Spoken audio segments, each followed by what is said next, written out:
if you believed that you could explain everything in the world, even the most painful emotions, with mathematical logic, and then realized that very logic wasn't enough to save you, what would you do? Most geniuses set out to change the world, but today, we are talking about a man who destroyed the world-changing mind he built, drowning it in alcohol within a lonely hotel room, Walter Pitts. He was the secret father of the artificial intelligence we use today, the modern computer, and our understanding of how the brain works. But when his tower of perfect logic crumbled under the weight of human inconsistency, he chose to set fire to the only thing he had left, his genius.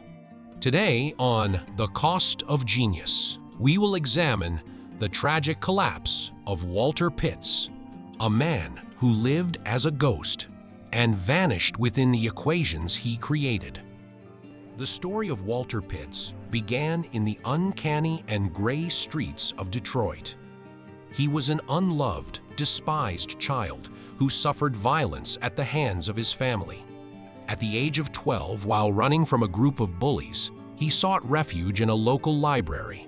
When he stepped through those doors, he encountered a massive work that would define the rest of his life: Bertrand Russell and Whitehead's 3-volume Principia Mathematica, considered the pinnacle of human logic.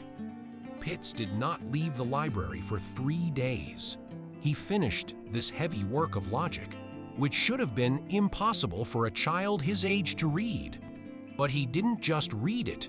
He found logical errors in the text and wrote a letter to the author, Bertrand Russell, pointing them out. When Russell, impressed by this genius, invited him to Cambridge, he had no idea that he was talking to a 12-year-old runaway living on the streets. For Pitts, logic wasn't just a hobby, it was the only safe harbor in the world. People were unpredictable, his father was cruel, but numbers never lied. On that day, in that dark corner of the library, Pitts vowed to use his brain like a machine. At the age of 17, he ran away from home for good and went to Chicago, where he met neurophysiologist Warren McCulloch. The two formed one of the strangest and most powerful intellectual partnerships in history. Pitts put forward a claim that no one had dared to propose until then. Could there be a mathematical answer to the question, how does the brain think? Until that day, the brain was seen by biologists as a mysterious, unsolvable lump of flesh. In 1943, Pitts and McCulloch published the landmark paper, A Logical Calculus of the Ideas Immanent in Nervous Activity.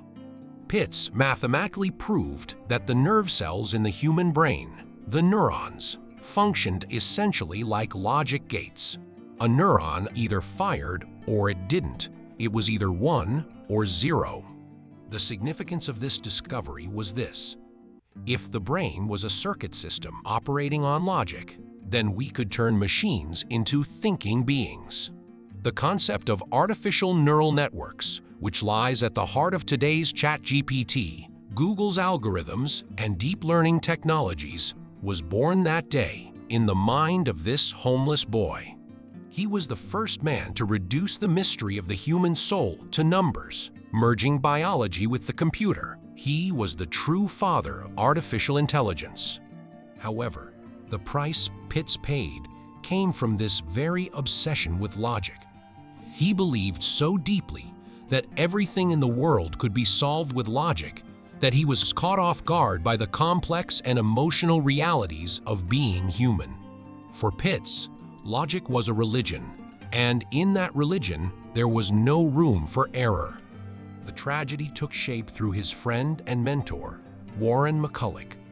McCulloch's wife grew jealous of the profound intellectual bond between her husband and Pitts. She developed a hatred for Pitts and concocted a terrible lie, casting a slander that would sever Pitts from McCulloch forever. Pitts believed he had been rejected by McCulloch, the only father figure in his life. This was the breaking point. Pitts was crushed under the weight of a single question: if the principle of the brain's operation is perfect logic, why do the people I love most act so irrationally, jealously, and cruelly? The massive tower of logic he had built shattered into dust under the weight of a single emotion: jealousy. For Pitts, this wasn't just losing a friend, it was the total collapse of his "the universe is logical" philosophy.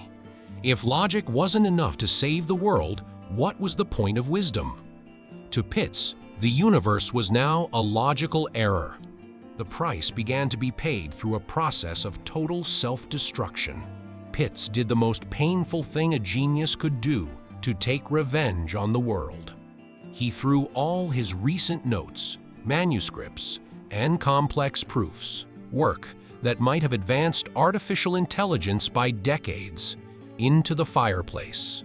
Those unique pages, aimed at mathematically completing our understanding of consciousness and intelligence, turned to ash in the flames.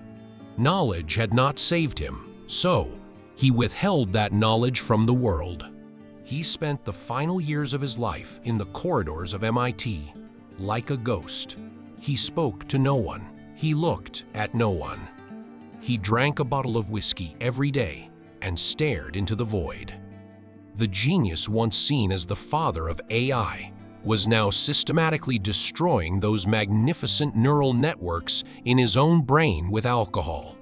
He was silencing the immense thought machine he had proven to exist, numbing it with his own hands.